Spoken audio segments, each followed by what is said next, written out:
පොඩි බජට් එකක් තියාගෙන ගිහිල්ලා මේ පාර බුක් ෆෙයාර් එකෙන් මම ගත්ත පොත් ටික තමයි මේ. මම ඉස්සෙල්ලාම ගියේ බාගන් බුක් ස්ටෝල්ස් තියෙන තැනට. මම බාගන් බුක්ස් වලට පොඩි ගාණක් වෙන් කරන් ගියා. හැබැයි මම හිතුවට වඩා පොත් ටිකක් මට ගන්න පුළුවන් වුණා. ආශිර්වාද බාගන් ස්ටෝල් එකේදී මම දැක්කා ජේන් ඔස්ටන් පොත් තුනක්. ඒ තුන දැක්ක ගමන් මම ගත්තා. තව මේ පොත් තිබ්බද දන්නේ නැහැ. මට ඒ වෙලාවේ සෙනගත් එක ඇදලා බලන්න අමාරු නිසා මම මේ පොත් තුන දැක ගමන් මේ පොත් තුන ගත්තා. ජේන් ඔස්ටන්ගේ පොත් මම කියවලා නැහැ. මම මේ ගැන ගොඩක් හොඳ රිවිව්ස් අහලා තියෙනවා.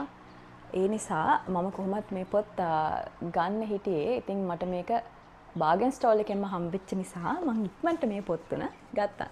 මේ පොත් එකක් උනේ රුපියල් 750යි. ඊළඟට මගේ ඩීන් එකට ඩීන් ලගේ ගාව තිබිලා මට හම්බුණා මම ගොඩක් ගන්න බලන් හිටපු පොතක් ඩේවිඩ් කොපර්ෆීල්ඩ් මං ගාව මේකේ සිංහල ට්‍රාන්ස්ලේෂන් එකක් තියෙන එක හරිම චූටි පොතක්. මම මේ පොතට පොඩි කාලේ පිස්සු වැටිලා හිටියේ. ඉතින් එදා ඉඳන් මම හරි මාසන් හිටියේ මේ පොත කියවන්න. ඉතින් මේ පොත මම ගත්තා. ඊළඟට මම ඩීන් ලගෙන් ගත්තේ මම කවදාවත් කියවන්න ආසාවෙන් හිටපු නැති පොතක්. හැබැයි අන්තිම මොහොතේ මට ආසෙත් වුණා මේ පොත කියවන්න. ඉතින් මම ඒක ගත්තා. ඊළඟට මම ගියේ සරසවි බුක් ස්ටෝල් එකට. මොකද මට සිංහල පොතක් තිබ්බා මම ගන්න බලන් හිටපු එක පොතක්. ඒ තමයි ප්‍රාණ සුනේත් රාජකන්නානායක මහත්මියගේ ප්‍රාණ කියන පොත. ඊළඟට එතන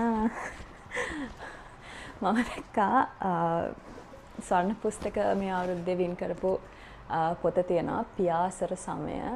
එතකොට චන්ද්‍රරත්න බණ්ඩාර මහත්මයාත් එතන හිටියා. ඉතින් මම මේ පොත අතලා සයින් එකක් ගත්තා.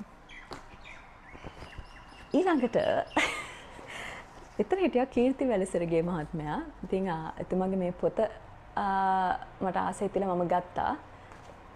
සයින් එකත් එක්ක. ඊළඟට මම ගියා සරසවි ඉංග්‍රීසි ස්ටෝල් එකට. මට ගන්නම ප්ලෑන් කරන් ගියපු පොතක්. මම මේකේ ගොඩක් රිවිව්ස් දැක්කා TikTok එකේ, BookTok එකේ.